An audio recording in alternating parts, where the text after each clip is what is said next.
வணக்கம், welcome to Chitra Murali's kitchen. இன்றைக்கி எங்கள் வீட்டில் நைட் என்ன டிஃபன்னா திணையில் வெண்பொங்கல் எப்படி பண்ணுறதுன்னு பார்க்க போகிறோம். இன்றைக்கி அதான் எங்கள் வீட்டில் டிஃபன். எப்படி பண்ணுறதுன்னு பார்க்கலாம். அதுக்கு என்ன வேணுங்கிறதையும் சொல்கிறேன் பாருங்கள். 1 கப்பு திணை எடுத்துக்கிட்டிங்கன்னா 1/2 கப்பு வந்து பாசிப்பருப்பு. ஃபஸ்ட்டு என்ன பண்ணணுன்னா, இந்த பாசிப்பருப்பை வந்து லைட்டாக வறுத்துக்கலாம். கொஞ்சம் வாசனை வர வரைக்கும் வறுத்துன்ட்டு அதுக்கப்புறமா பண்ணால் நல்லா டேஸ்ட்டாக இருக்கும்.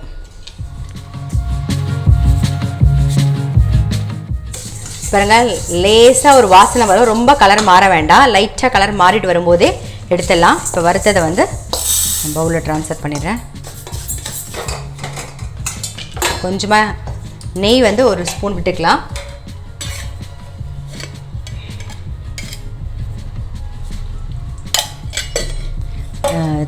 திணையை வந்து இந்த நெய்யில் லைட்டாக பிரட்டிக்கலாம்.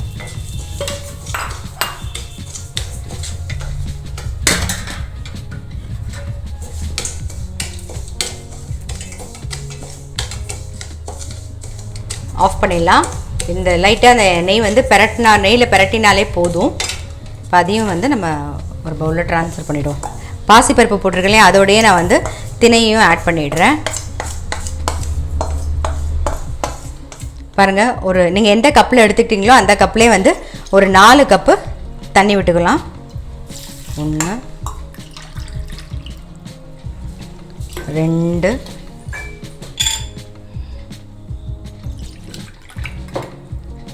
3 4.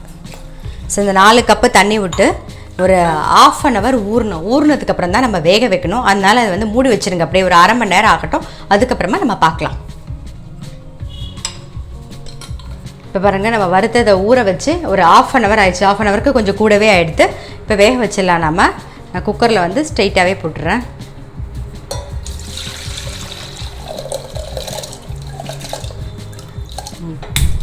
குக்கர் அடுப்பில் வச்சிடலாம். இதோடவே வந்து ஒரு சின்ன கட்டி பெருங்காயம், அப்புறம் வந்து கொஞ்சம் உப்பு வேணும்னா அப்புறம் நம்ம டேஸ்ட் பார்த்துட்டு போட்டுக்கலாம். ஸோ கொஞ்சம் உப்பு போட்டு மூடி வச்சிடலாம். ப்ரெஷர் ஆவி வந்ததுக்கப்புறமா நம்ம வந்து வெயிட் போட்டுக்கலாம். இங்கே ப்ரெஷர் பிடிக்கட்டும். இப்போ வந்து இந்த சைடில் வந்து நான் வந்து ஒரு சின்ன நெல்லிக்காய் சைஸில் புளி வந்து கரைச்சி வச்சுருக்கேன். அதில் வந்து கொஞ்சோண்டு பெருங்காயம், கொஞ்சம் மஞ்சள் பொடி,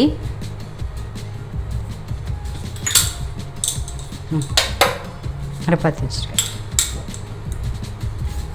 அப்புறம் வந்து சாம்பார் பொடி ஒரு 2 ஸ்பூன் சேர்த்துக்கிறேன். காரம்லாம் சாம்பார் பொடியெலாம் உங்களுக்கு தகுந்த மாதிரி பார்த்து போட்டுக்கோங்க. ஒரு கொதி வரட்டும். நான் வந்து கொஞ்சமாக இன்றைக்கி வந்து வெங்காயம்லாம் எதுவும் சேர்க்க போகிறதில்ல. கொஞ்சமாக பருப்பும் ஒரே ஒரு தக்காளியும் போட்டு வேக வச்சு ரெடியாக வச்சுருக்கேன். சரி, நல்லா கொதிக்கட்டும்.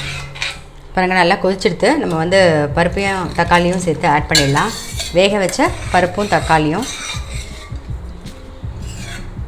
இன்னும் நம்ம வந்து உப்பு சேர்க்கல. இந்த பக்கம் ஒரு கொதி வரட்டும் குழம்பு. இந்த பாருங்கள், ஆவி வந்துடுத்து. நான் வந்து வெயிட் போட்டு மீடியம் ஃப்ளேமில் வச்சிடுறேன். நல்லா ஒரு 3 விசில் விடலாம். நீங்கள் உங்கள் குக்கருக்கு பார்த்துக்கோங்க, தகுந்த மாதிரி விட்டுக்கோங்க. இல்லை 3 விசில் விட்டால் கரெக்டாக இருக்கும்.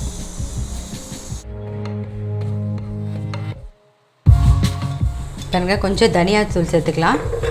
சேர்த்துட்டு உப்பையும் ஆட் பண்ணிவிடுவோம். இப்போது நாம் தேவையான உப்பு, அப்புறம் கொஞ்சம் கருவேப்பிலை போட்டு ஒரு கொதி வரட்டும். பாருங்கள், சட்னி கரைக்கிறதுக்கு முன்னாடி குழம்புக்கு சாம்பாருக்கு வந்து சும்மா ஒரு ஸ்பூன் கூட இருக்கும். 1 ஸ்பூன் உடச்ச கடலை போட்டுட்டு கொஞ்சமாக தேங்காய் எடுத்து போட்டு அரைச்சின்னு வந்துடுவோம். இது இப்படி தான் பண்ணணும்னு இல்லை. நான் வீட்டில் பண்ணும்போது சும்மா அதை கொஞ்சம் திக்னஸ் கொடுத்தா நல்லாயிருக்கும் போல தோணுச்சு. அதனால் வந்து தேங்காயை கொஞ்சமாக அரைச்சி எடுத்துகிட்டு வந்துடுறேன்.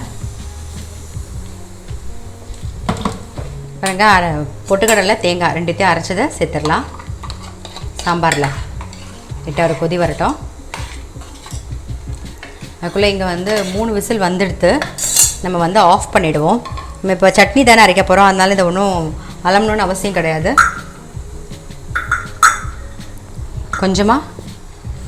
கொஞ்சமாக பொட்டுக்கடலை, அப்புறம் தேங்காய். சட்னி உங்களுக்கு எவ்வளோ தேவையோ பார்த்து போட்டுக்கோங்க. 1 கப்பு தேங்காய், அப்புறம் பச்சை மிளகா ஒரு 3 பச்சை மிளகா காரத்துக்கு. இதை அரைச்சின்னு வந்துடலாம். பிறகு அரைச்சிட்டோம். தேவையான உப்பு சேர்த்துடலாம். குழம்பு நல்லா கொதிச்சிடுத்து நம்ம வந்து இறக்கி வச்சிடலாம்.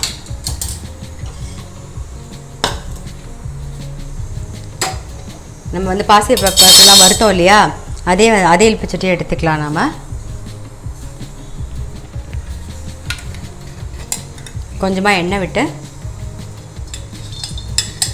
சட்னிக்கும் குழம்புக்கும் வந்து தாளித்து போட்டுடலாம். சாம்பாருக்கும் பாருங்கள் எண்ணெய் காஞ்சிருச்சு. ஸோ கடுகு,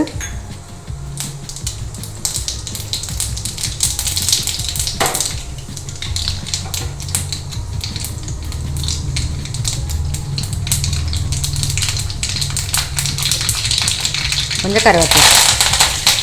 நான் இந்த சட்னியில் வந்து கொஞ்சமாக பெருங்காயம் போட்டு வச்சுருக்கேன். ஸோ அதில் அது மேலேயே கொஞ்சமாக விட்டுறேன். அவ்வளோதான். மிச்சத்தை வந்து நம்ம வந்து குழம்புல விட்டுருவோம், சாம்பாரில் விட்டுருவோம். ஸோ இப்போ நம்மளுடைய இதில் வந்து வெங்காயம் எதுவுமே சேர்க்கலை, வெறும் தக்காளி மட்டும்தான் போட்டிருக்கோம். ஸோ சாம்பாரும் ரெடி ஆகிடுது, சட்னியும் ரெடி ஆகிடுது. இது இன்னும் ப்ரெஷர் விடலை. விட்டதுக்கு அப்புறமா நம்ம வந்து தாளித்து மிளகு ஜீரகம்லாம் தாளிச்சிடலாம். பாருங்க ப்ரெஷர் அடங்கிடுத்து. திறந்து பார்த்துடலாம்.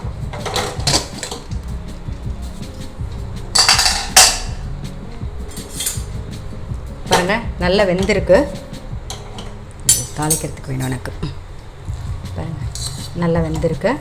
இப்போ வந்து இந்த பக்கம் எண்ணெய் வச்சுக்கலாம்.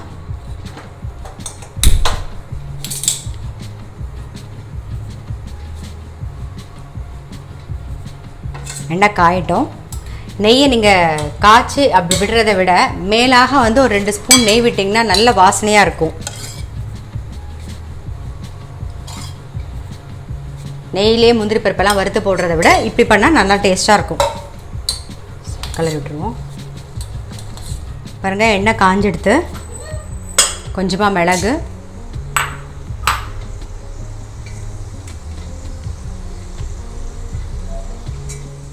சீரகம்,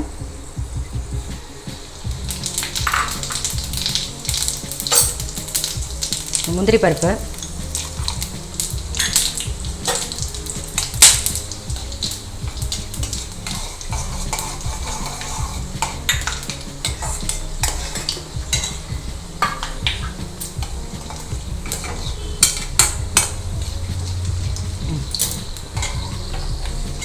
இஞ்சி போட்டுக்கலாம். ஒரு சின்ன துண்டு இஞ்சி, கொஞ்சம் கருவேப்பிலை. அடுப்பை ஆஃப் பண்ணிடுறேன்.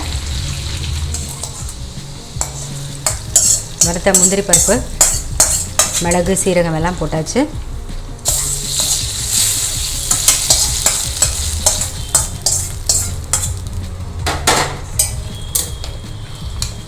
அப்புறங்க டேஸ்ட்டுக்கு வந்து காய்ச்சி ஆறின பால் வந்து லாஸ்ட்டாக ஒரு 1/2 கப்பு சேர்த்துக்கிறேன் நான்.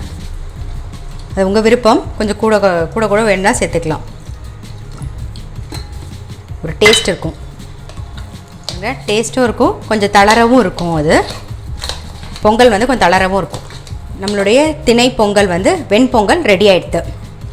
ஸோ இன்றைக்கி நைட் என்ன டிஃபன் எங்கள் வீட்டில் அப்படின்னு பார்த்துருப்பீங்க. இன்றைக்கி வந்து திணையில் வெண்பொங்கல், அப்புறம் அதுக்கு ஒரு தொட்டுக்கிறதுக்கு ஒரு சாம்பார், ஒரு சட்னி, அவ்வளோதான்.